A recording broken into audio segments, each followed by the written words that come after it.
Life. अभी क्या बेटा, ये जो आप देख रहे हो ना, वही तो कह रहे हैं। अभी यहाँ बैठे थे तमाम ऑफिसर्स के बच्चे अच्छे थे, सब ऑटिज्म। यहाँ बच्चे अपने आप ठीक होते हैं, रोज़ 2-4 बच्चे ऑटिज्म के ठीक होके जाते हैं यहाँ से, है? जिनके हो गए। लेकिन क्यों ठीक हो रहे हैं? क्योंकि दरबार उस कारणों को समझता है, निवारण होता है, उसको चीज़ हटती है, बच्चे ठीक होते हैं, अपने आप ठीक होते हैं। अभी यहाँ इतने बच्चे बैठे हैं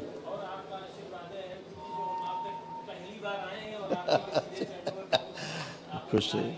अभी आप देख रहे थे भैया, यहाँ पे अब जितने बच्चे बैठे हैं, कोई मोबाइल नहीं चला सकता, किसी की हैसियत नहीं है।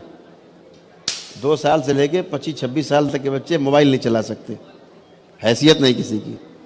दरबार ने कर रखा है कि सब पढ़ाई लिखाई पे ध्यान दो, इनको मोबाइल दो, फेंक देंगे मोबाइल आपका। बच्चे कर लो टेस्ट, किसी से लो, कोई नहीं चला सकता मोबाइल। माँ बाप परेशान है मोबाइल वाली समस्या से, मोबाइल नहीं छोड़ता, रात भर मोबाइल, दिन भर मोबाइल। इतने बच्चे मोबाइल के लिए रो रहे हैं। दरबार क्या कर देता है, मोबाइल है दिमाग से गायब। आप देख रहे थे, सिगरेट नहीं पी सकते वो,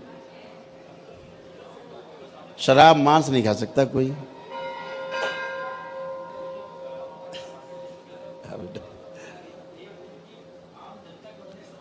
हाँ हाँ मुझे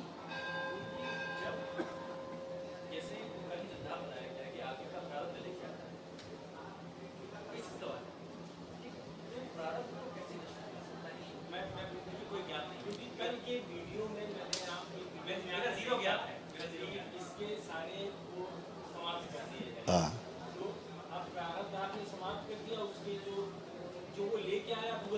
खत्म, तभी तो रोक जाएगा। अगर प्रारब्ध नहीं नष्ट होगा, कर्म भोग नहीं नष्ट होगा, तो भोग कैसे खत्म होगा?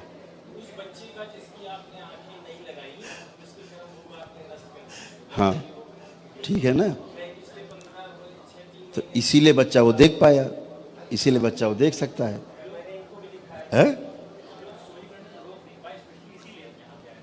तो बिल्कुल, बहुत अच्छा स्वागत है आप सबका। देखो समस्या क्या, ये कर्म भोग की है। जब तक आपके साथ आपके पूर्ण गुरु की छाया नहीं होगी, ये अधिकार भगवान को भी प्राप्त नहीं है कि आपके कर्म भोग काट सके। इस बात को ध्यान से समझना। भगवान को भी नहीं प्राप्त है, अवतार को भी प्राप्त नहीं कि किसी के कर्म भोग काट दे, क्योंकि अवतार खुद भोगने आता है, अपने कर्म को भोग भोगने के लिए आता है। ठीक है, तो काटने की शक्ति भगवान के पास नहीं है। भगवान क्या करता है, आपकी प्रार्थना पूजा से 2 काम करता है। या तो आपको वहाँ पहुँचा देगा जहाँ आपके भोग कट सकते हैं, एक, या फिर आपके इस धरती पर अगर ऐसा कोई दरबार या व्यक्ति मौजूद नहीं है जो आपके कर्म भोग नष्ट कर सकता होगा, तो भगवान इतना काम करेगा, ईश्वर, कि आपकी सहने की क्षमता बढ़ा देगा, ताकि आप उस भोग को भोग सके आराम से, पता न लगे ज़्यादा, है ना। 2 ही तरीके हैं। तो अगर अब कर्म भोग काटने के लिए गुरु बैठा हुआ है, पूर्ण गुरु हमारे गुरुदेव विराजमान है, पूर्ण है, तो ये अधिकार सिर्फ पूर्ण गुरु को प्राप्त है कि किसी के भी कर्म भोग को जला के राख कर सकता है ना। मौजूद है तो अभी तो आए हो आप। गुरु माने टीचर, सूचना देता है आपको। पूर्ण गुरु का मतलब वो जो अनुभव कराता है आपको। आया बात समझ नहीं आई? एक टीचर है, केवल किताब की पढ़ी बात आपको सुना रहा है, कथा सुना रहा है, राम कथा, कृष्ण कथा, राधा कृष्ण, फलाना कथा, उसी में लोग झूम रहे हैं, नाच रहे हैं, ऐसा किया वैसा किया, ये हुआ वो हुआ। ये कथा सुनाने वाले गुरु मान लीजिए आप उन्हें, मार्गदर्शक, टीचर मान लीजिए। लेकिन जो आपको अनुभव कराता है, जिंदा रहने की जो गुण है, जो सिखाए वो गुरु, और जो जीना सिखाए वो पूर्ण गुरु। तो अभी जीना नहीं सीख पा रहा आदमी, न सीख पाने के कारण जीना क्या हो रहा है, भाई भाई को नहीं समझ पा रहा, माता पिता बच्चों को, बच्चे माता पिता को नहीं समझ पा रहे, पति पत्नी को आपस में नहीं समझ पा रहे हैं। सब जगह क्लेश। यहाँ पति पत्नी लड़ते हुए, झगड़ते हुए, थप्पड़ घूंसा करते हुए आते हैं, यहाँ मारते घंटा आप मेरे सामने खड़े थप्पड़ मार देते हैं पति पत्नी, और जब यहाँ से जाते हैं ना तो दोनों ऐसे हाथ पकड़ के जाते हैं जैसे आज ही शादी हुई है। क्यों? कि जो कारण है वो दिख नहीं रहा है किसी को।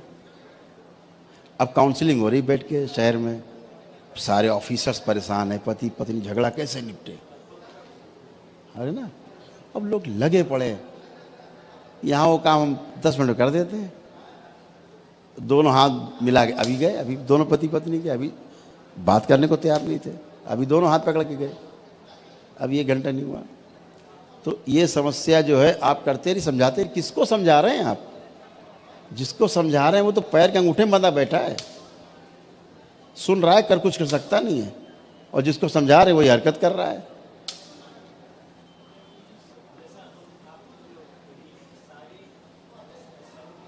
स्मृतियां हैं, पितृ की स्मृतियां हैं। देखिए पितृ तो आप यदा कदा आप लग जाएंगे, अच्छे लोग मिल जाएंगे, मुक्ति करा लेंगे, चले भी जाएंगे कुछ, ठीक, कोई ऑप्शन नहीं। गया में कोई मुक्ति हो नहीं रही, होती नहीं। अब धार्मिक स्थान है, इस ज़्यादा नहीं उसके बारे में बोला जा सकता। ये कह सकते हैं ठीक है आप जाते हैं तो उसका कुछ दिन प्रभाव तो रहता ही है पितृ पे, है ना। लेकिन आप जरा समझिए, अच्छे भी लोग होते हैं, बुरे भी होते हैं, चाहे हम लोगों में चाहे पितृ में। हम ही लोग तो पितृ बनेंगे बाद में। तो परिवार में अच्छे होते और खराब भी होते, दोनों होते। दुष्ट हैं तो नहीं जाने, निकलने नहीं देंगे बाहर, उन्हें पता है ये दरवाज़ा खुल गया तो हमको सबको जाना पड़ेगा, तो बांध के रखते हैं। जो चीज़ हम लोग देखते हैं वो खतरनाक है, वो मतलब टू मच डेंजरस। जो हम लोग देखते हैं वो बहुत ही डेंजरस है। अभी हम यहाँ दरबार में हम लोग बैठे हैं, अभी 5 बजने जा रहा है, अभी यहाँ से उठेंगे आरती के पहले 7 बजे आसपास, ठीक, अपने और काम करेंगे, दरबार के काम में लगेंगे, सारे बच्चे सब हैं। फिर रात में बैठते हैं हम लोग, सवेरा हो जाता है, 4-5 बज जाता है सुबह, फिर सारे बच्चे बैठेंगे सब मेरे साथ बैठते हैं, सुबह 4-5-6 बज जाता है। क्यों बैठते हैं भाई? पागल है हम लोग कि टाइम बहुत है कि पिक्चर देखते हैं। ये सारे हम 15-20 लोग बैठ रात में काम करते हैं पूरी सृष्टि पे, एक एक खींच के दुष्टों को लाते हैं, महादुष्टों को पकड़ पकड़ के, जो पूरी सृष्टि में जिन लोगों ने आतंक मचा रखा होता है। देवी देवता के नाम पे पूजा ले रहे हैं बैठ के मंदिरों में, देवी देवता गायब हैं, मंदिरों में राक्षस दैत्य दानव बैठे हुए हैं, आपसे पूजा ले रहे हैं, आप पूजा कर रहे हैं, आप इनवाइट कर रहे हैं उनको प्रणाम करके, घरों में घुस रहे हैं, महिलाओं बच्चियों में आ रहे हैं, दुष्टता फैला रहे हैं। क्या कारण है कि आपके पूजा पाठ जितना आप करते हो, जितना जप तप अनुष्ठान करते हो, उल्टा क्यों हो जाता है? ये दुष्ट बैठे। अब यहाँ आते हो, यहाँ क्यों अच्छे हो जाते हो? इसीलिए दरबार है, पूर्ण गुरु बैठे, गंदगी आ नहीं सकते। अब बेटा साइंस है पूरी, मंदिरों में जब प्राण प्रतिष्ठा होती उसी समय गड़बड़ी हो जाती है। जैसे पति पत्नी में एक प्राण प्रतिष्ठा होती है अगले जीवन की, एक शरीर की, वो भी एक प्रकार की प्राण प्रतिष्ठा ही है। प्राणों के जीवित शरीर है, प्राण हैं भी, उनमें प्राण प्रतिष्ठा होती है, दोनों में आदान प्रदान मूलाधार चक्र के फलस्वरूप होती है, सक्रियता के कारण एक स्थूल शरीर आता है। ऐसे ही पत्थर में भी प्राण प्रतिष्ठा होती है प्राणों की। लेकिन किसके प्राण लाए जाएं उसमें? अगर मान लीजिए आपने हनुमान जी की प्राण प्रतिष्ठा करनी है तो अब सारे संस्कार और सारे जो वैदिक नियम है वो सब पालन किए गए, और ये हुआ। अब हनुमान जी तो एक शक्ति है, वो तो फैली हुई सृष्टि में, एक जगह तो आ नहीं सकते, और एक जगह होंगे तो दूसरी जगह नहीं होंगे, दूसरी जगह होंगे तो तीसरी जगह नहीं होंगे। तो वो तो एक शक्ति है, व्यक्ति नहीं है हनुमान जी। हनुमान जी एक शक्ति है, एक एनर्जी है, फैली हुई पूरी सृष्टि में। तो अब क्या होगा कि एक वहाँ पर ऐसी एक जीवन एक आएंगे तो लाखों जीवन वहाँ पे हनुमान जी जैसे चरित्र के, जैसा चरित्र जिया होगा हनुमान जी जैसा, वो एक जीवन आते हैं कि ठीक है मैं इस स्थान की जिम्मेदारी स्वीकार करता हूँ, ठीक है मैं यहाँ बैठ करके मनुष्य आएंगे, उनको हम दृष्टि देंगे, रास्ता दिखाएंगे, मदद करेंगे। तो वहाँ पर एक जीवन अपने को रहना स्वीकार करता है। ठीक से अगर प्राण प्रतिष्ठा हो गई तो एक ही जीवन प्रतिष्ठित होगा। जैसे पति पत्नी के संसर्ग से 4 लाख से एवं स्पर्म काउंट्स निकलते हैं पुरुष को, लेकिन एक ही प्रवेश कर पाता है गर्भाशय में, एक, बाकी सब नष्ट, माने वापसी, जहाँ से आए वापस। ठीक ऐसे ही प्राण प्रतिष्ठा में होता है, आते लाखों लोग हैं, प्रतिष्ठित एक हो पाता है जो ताकतवर होता है। ठीक है, ये भी आपने खूब पढ़ा होगा, खूब जम के, कि देवी देवताओं और देवताओं के और दैत्यों के युद्ध में कौन जीतता है? दैत्य जीतते हैं हर बार। देवता तो तब जीतते हैं जब ब्रह्मा विष्णु महेश खड़े होते हैं, अन्यथा तो एक युद्ध नहीं जहाँ जीत गए हों ये देवताओं से। देवता है बताइए कहीं? भागते हैं। ठीक, क्या चाहिए? अयासी, राजसी, यही सब चलता है उनके मन में। जाओ उनको पूजोगे तो वही मिलेगा आपको। आलस, क्या बोले इसके लिए, क्या बोले? ठीक है ना। अब बहुत कथा अंदर की खराब है जो हम आपको बता नहीं सकते यहाँ, इसीलिए पकड़ पकड़ पिटाई करते हैं अच्छे ला के।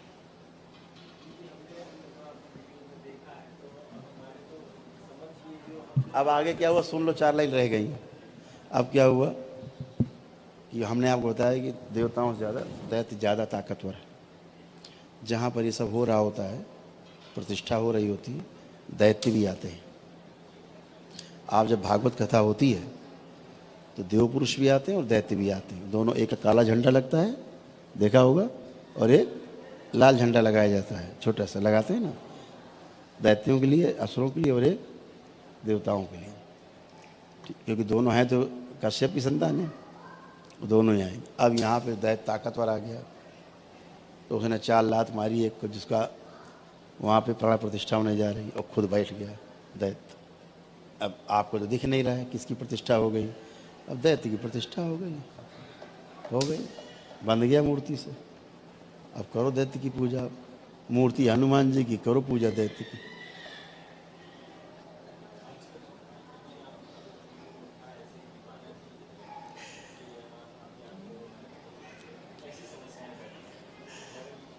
यहाँ पे आधा आदि वाले जिसे आता है, पीड़ित, और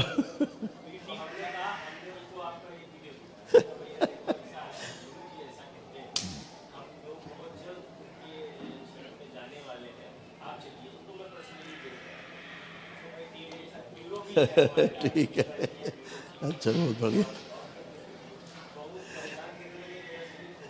ऐसा अब हम जितने लोग आते हैं, हनुमान जी तो मतलब महाबली, हनुमान जी से ज़्यादा बल है ही नहीं किसी में, बलशाली हैं, अष्ट सिद्धि 9 निधि के दाता।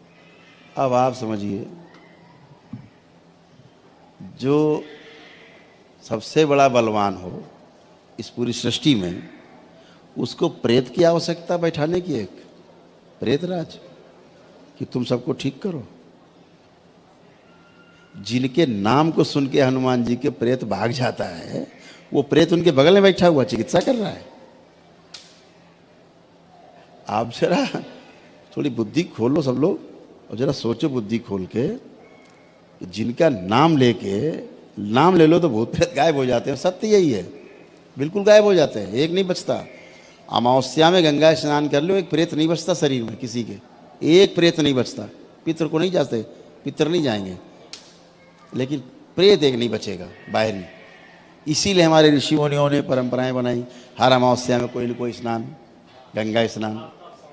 ये एक लॉजिक है उनका, कि जितनी बाहरी चीज कूड़ा करकट इकट्ठा हो जाता है ना, आप स्नान मारे तो गायब, आप हल्के हो गए, तो पितर बचे। ये दुष्ट चले गए, दिन भर छेड़खानी कर रहे हैं, उठा फटाक में।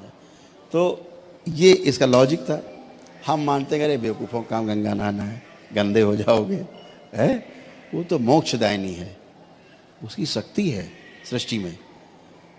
आप अच्छा खासा हो, खुद खेल कूद रहा, उछल कूद, गंगा नहला तो शांत हो जाएगा। आप करके देख लीजिए, है ना। तो ये माँ में शक्ति, गंगा माँ में ही शक्ति है, हमने उसको मान रखा कुछ और। ठीक है, तो अभी क्या कि हमने तमाम चीज़ों को ऐसे कुछ मान रखा है कि ये मूर्ति जो है दुर्गा जी की है, जिसमें दुर्गे जी हैं, दिखता है नहीं, और दिन भर देखते हैं कौन बैठा? दुष्ट बैठे। यहाँ तो हाल बहुत बुरा, अब इसको बोल नहीं सकते हम सार्वजनिक। बड़ी बड़ी शक्तिपीठों के हाल बहुत बुरे हैं।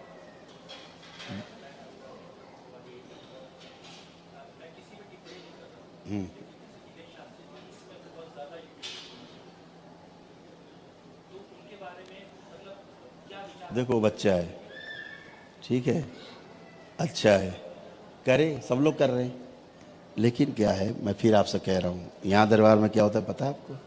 यहाँ एक एक आदमी का रजिस्ट्रेशन होता है।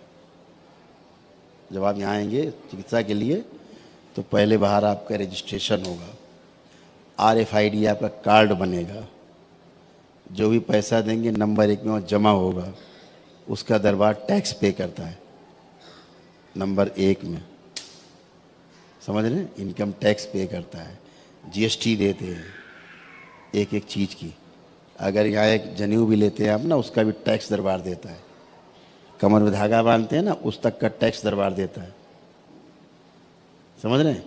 एक एक आदमी का डिटेल होता है, एक एक व्यक्ति से मिलते हैं हम और ठीक करके भेजते हैं। आपके सामने ठीक हो जा रहे हैं सब ये? हाँ भीड़ आ गए, हाँ भाई ओ एक हल्ला मचा है, अरे हाँ मार गए, कट गए, हाँ सब ठीक हो गए, जाओ। ऐसे ठीक हो रहा है? ऐसा भी ठीक होगा? इसीलिए कहीं नहीं ठीक होता। इसके लिए जो बैठा हुआ है, जिसको शक्ति मिली हुई है, उसको पूरा देखना है। अभी तो जो जो हम करते हैं ना, वो तो अभी कलयुग में किसी किताब में नहीं लिखा है। ये तो अनुसंधान दरबार ने किए हैं, पिछले 5 वर्षों में अनुसंधान ही अनुसंधान किए हैं, तब वहाँ पहुँचे हैं कि असली समस्या की जड़ कहाँ है। आप पूरी तरह शुद्ध हो जाओ, उसके बाद आपका स्थूल शरीर है, पीछे सूक्ष्म शरीर है, फिर कारण शरीर है, फिर उसके पीछे तुरीय शरीर है। यही आपके बदमाश अंदर लड़ रहे हैं, आपस में लड़ रहे हैं। आप सोच रहे भूत प्रेत है। दिन भर निकाल के हम नष्ट करते हैं। अभी एक बच्ची थी, उसके निकाले, उसी का तुरीय शरीर निकाल के नष्ट किया, स्वयं का। भरे हुई गंदगी आपस में, आप ही की गंदगी भरी हुई है स्वयं की। दूसरों कौन कहता? आप भूत प्रेत फंसे हुए। भूत प्रेत कोई समस्या थोड़े ना है। हम एक धरती में लात मार दे, पूरे धरती भूत प्रेत खत्म हो जाएंगे। ये भूत प्रेत कोई समस्या है? कोई समस्या नहीं, डराने के लिए है ये। जैसे डॉक्टर डराते हैं ना, अरे मर जाओगे, अरे पैर ना उतारना नीचे, चलना मत 4 कदम, मर जाओगे, BP बढ़ जाए तुम्हारा, मरने वाले हो तुम, लेटो लेटो लेटो जल्दी। अब आदमी डर के मारे लेट गया, मर जाओगे। ये उनके पास अस्त्र है, ये मशीन बता रही मर जाओगे, चिरवा लो। तो डराने के लिए लोग बात करते हैं भूत प्रेत और दुनियादारी नौटंकी। कोई भूत प्रेत की औकात नहीं होती, कोई हैसियत नहीं है, और भूत प्रेत कुछ होता भी नहीं है। एक थप्पड़ मारो बताया तो अमावस्या चले जाओ, गंगा स्नान कर लो, खत्म भूत प्रेत। अब इससे सरलतम विधि क्या होगी? हनुमान जी का नाम ले लो, भूत प्रेत गायब। बिल्कुल। अरे पूजा पाठ से ही तो ठीक हो रहे हैं। हम कर क्या रहे हैं इनके साथ? हम तो कुछ भी नहीं कर रहे। वो तो 25 फीट दूर हमसे खड़े हैं सब लोग। हम तो छूते भी नहीं किसी को, छुआ किसी को अभी तक, छूते ही नहीं, मिलते ही नहीं है किसी को। ये तो हमसे ना भी मिले तो स्वस्थ नहीं है, बस इनके भ्रम है। हम केवल भ्रम तो हटा रहे हैं, आखिर क्या बोलते हैं, भ्रम नष्ट कर। ब्रेन बहुत कराम आती है। तो ये सब चीज़ें खत्म हो चुकी हैं। ये लोग जो आते वैदिक परंपरा का निर्वहन करके ही आते हैं, इसीलिए स्वस्थ होते हैं। ले आइए, अब कोई भी ले आई, देखो स्वस्थ होता नहीं होता, ले आओ। इसी से ही सिर्फ ठीक होता है आदमी, सिर्फ इसी से। यहाँ क्या समझ रहे हैं? यहाँ सब सर्जरी करा के बैठे हैं सूक्ष्म, इसलिए ठीक है। किसी की स्पाइन टेढ़ी है, किसी की गर्दन टेढ़ी है, किसी की टांग टेढ़ी है, किसी को घुटना नहीं। जैसे ही बच्चा ही ऊपर से गिर गया, इनके फ्रैक्चर थे, हैं, इनको पकड़ के चला जाए, आए अपने आप दौड़ने लगे। अब ले फ्रैक्चर आदमी मेरे सामने, ठीक है। तो कैसे होगा? आपकी वैदिक परंपराओं का निर्वहन न कर पाने के कारण आपके सामने समस्याएं खड़ी हुई हैं। इनको पालन कर लीजिए, कोई समस्या नहीं है, आप अच्छे हैं। यही तो समस्या पैदा हो गई। हम लोगों ने उसको दकियानूसी मान लिया। और समस्याओं की जड़ स्मृतियां हैं। स्मृति रहेगी तब तक आप ठीक नहीं होंगे। स्मृति रहेगी। और वो स्मृति इतने गहरे में रहती है, आपको लगता है कि आप खुद कुछ बोल रहे हो, खुद कर रहे हो, आप होते नहीं हो। आपने हमें सुने होंगे जो हमने बताए भगवान परशुराम वाले किस्से, कि आज जिस कैरेक्टर की पूजा घर घर में होनी चाहिए थी, घर घर मूर्ति होनी चाहिए जिसकी, वो भगवान परशुराम है। आज उनको खलनायक बना दिया लोगों ने। एक को देखा छत्रियों में संहार कर दिया। अरे बेवकूफ़ आदमी, वो संहार कैसे कर सकते? कर ही नहीं सकते। एक संत संहार कैसे कर सकता है, आप बताओ? हम आपसे कहें कि आप एक आदमी मार दो, मेरे साथ मार सकते हैं आप? नहीं। वो तो सब इस संसार में, सृष्टि में भगवान भोलेनाथ के सब भक्त हैं। एक ही शिष्य हुआ, उसका नाम भगवान परशुराम, और उसको ऐसा खलनायक बनाया जमदग्नि ऋषि की एक स्मृति ने, पिता की स्मृति ने उनको खलनायक बना दिया। बदला लेने की स्मृति चिपक गई। पितृ मुक्ति तो कर दी उन्होंने, परशुराम जी ने, स्मृति नहीं गई। 21 बार संहार किया उन्होंने। और जब हनुमान जी का युद्ध हुआ उनका रोकने के लिए, हनुमान जी ने तो देखा कि अरे भैया तो जमदग्नि ऋषि की स्मृति चिपक गई है, वो हत्या करा रही है। तो पितृलोक गए, कथा है, उनको लेके आए और ला करके उनकी स्मृतियाँ कहाँ अपनी ले जाओ, स्मृति ले गए। पूरी पढ़ी विष्णु पुराण, कथा पूरी है, रामानंद सागर सीरियल देखिए, पूरा है, बना हुआ है। फिर वो ले गए सारी गंदगी, तब उनको होश आया, 2 आंसू गिरे परशुराम जी के। तब उनको बताया गया तुमने हत्याएं की। बोले हमने तो की नहीं। तो की तो भोगा किसने? परशुराम जी ने। एक स्मृति इन्होंने खलनायक बना दिया उन्हें। अंत में क्या हुआ? फिर सबका पिंडदान किया उन्होंने, सबको मुक्ति दिलाई जितनी हत्याएं की थी उन्होंने। ये कोई नहीं दिखाएगा कि उन्होंने उसके बाद क्या किया, कि पश्चाताप किया और सबको किया, सबको पिंडदान किया, सबकी मुक्ति कराई जितनी हत्याएं की थी उन्होंने। ये कोई नहीं दिखा रहा, बस हत्या कर डाली सबकी उन्होंने। ये पढ़ा रहे हैं, असली बात नहीं पढ़ा रहे, उसका कैरेक्टर पूरा नहीं दिखा रहे। ऐसे जब भगवान परशुराम नहीं बचे तो साधारण आदमी की क्या भी साथ है, स्मृति से बच जाएगा? नहीं। तो स्मृतियों का खेल है।